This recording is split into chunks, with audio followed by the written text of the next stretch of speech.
Now we see that equation 1 is a sort of differential equation whose solution will be given as y equal to a sine alpha x plus b cos alpha x, where a and b are constants to be found by boundary conditions. Now boundary conditions are nothing but the end conditions of the column. So let us apply the boundary conditions. Our first boundary condition is at x is equal to 0, that is at the bottommost hinge support, your deflection y is equal to 0 since it is a bottom hinge support. So substituting this in the solution equation 2, we have 0 equal to a sine alpha 0 plus b cos alpha 0.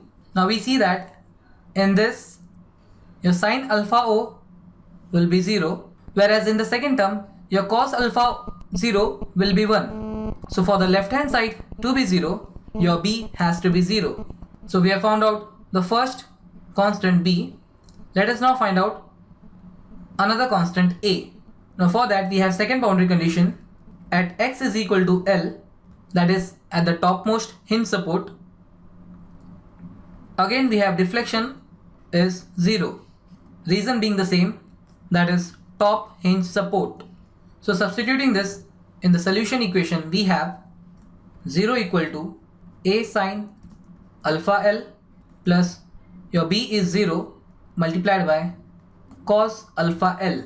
Now in this we see that the second term is 0, whereas in the first term we see that if your a is 0, then you will find out that the deflection y will be 0 for all the values of x, which is not the case as shown in figure B. So this clearly means that this term sine alpha L will be 0.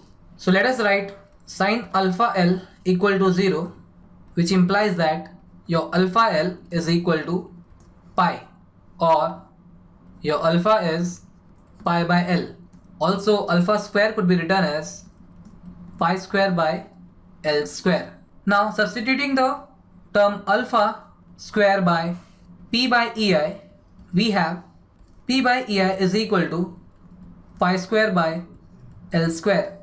So now we can write the Euler's buckling load by denoting it as PE as, by taking this ei term on the right hand side, pi square ei upon L square.